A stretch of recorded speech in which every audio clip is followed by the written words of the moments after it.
Hindi umiinit ang sabaw na niluluto ko, kahit 4 na oras na itong nakasalang. Ako po si Danica, 28 anyos, taga-Ilagan Isabela, pero ilang buwan pa lang po akong nakatira ngayon sa lumang bahay ng lola ko sa may gitna ng palayan.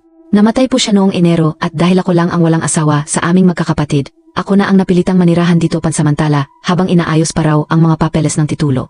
Tahimik sa lugar, Etzel. Tahimik na parang laging may nakamasid. Isang hapon, naisipan kong magluto ng sinigang. Wala naman akong ibang ginawa kundi ang normal na routine. Hugas ng gulay, hiwa ng baboy, pakulo ng tubig. Pero makalipas ang isang oras, napansin kong hindi pa rin kumukulo ang tubig. Nakahay na ang apoy. Nilapitan ko ang kawali, hinawakan ko ang hawakan. Wala, hindi mainit. Akala ko may sira ang stove, pero nung sinubukan ko ang isa pang lutuan, ganun din. Walang nagbabago sa init. Kahit pasunugin ko ang kalan, parang walang epekto sa niluluto ko. Pinatay ko ang apoy. Iniwan ko muna sa galit at pagkabahala. Kinagabihan, habang nag-ayos ako ng mga gamit sa sala, may narinig akong kaluskos mula sa kusina. Akala ko pusa, pero wala naman kaming alaga. Maya-maya, may tila malambing na boses na bumulong. Ayaw nila ng baboy. Napalingon ako agad. Wala akong kasama sa bahay. Tumayo ako at sinilip ang kusina. Walang tao. Pero ang kawali, kumukulo. At amoy na amoy ang asim ng sinigang. Sa gitna ng kawalang init buong hapon, bigla siyang nag-init at naluto nang wala akong ginagawa. Umatras ako. Kinuha ang rosaryo ko. Nanlamig ang batok ko, Etzel. Parang may humihinga malapit sa batok ko.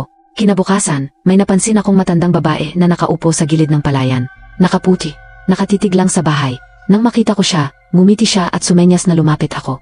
Mainit lang ang apoy kung hindi mo nilalapastangan ang lupa, sabi niya. Hindi ko alam ang ibig niyang sabihin. Pero bago pa ako makatanong, bigla siyang nawala. Literal, kumurap lang ako at wala na siya sa kinaupuan niya. Kinagabihan, tinawagan ko ang isang matandang kapitbahay, si Aling Mercy. Tinatanong ko kung may alam ba siya sa mga nangyayari rito. Tahimik siyang sumagot, ang lupa ng lola mo, dating lupa ng mga tagapangalaga ng taniman. Bago pa man tayo dumating dito, may mga nilalang nang gumagamit sa mga halaman at apoy. Bakit ayaw nila ng baboy? Tanong ko. Alay sa kanila ang tubig at apoy. Pero pag hinaluan mo ng karne ng hayop na hindi nila kinikilala, nagagalit sila. Kaya hindi umiinit, hindi tinatanggap. Kinabukasan, sinubukan kong magluto ulit. Pero ngayon, gulay lang. Nilaga, walang kahit anong karn. At sa unang 10 minuto pa lang, kumulo agad ang tubig. Habang pinapanood ko ang sabaw, may napansin akong anino sa kisam. Parang isang nilalang na payat, mahaba ang mga braso, at dilaw ang mga mata. Hindi siya umaalis sa pagkakatitig. Hindi rin siya gumagalaw. Pero sa kabila noon, alam kong pinagmamasdan niya ako. Kinabukasan, nagpa siya akong umalis na sa bahay. Sinabi ko na lang sa mga kapatid ko na hindi ko kayang manatili roon.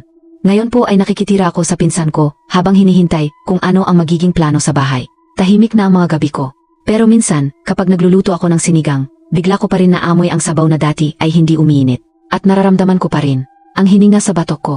From Danica ng Isabela.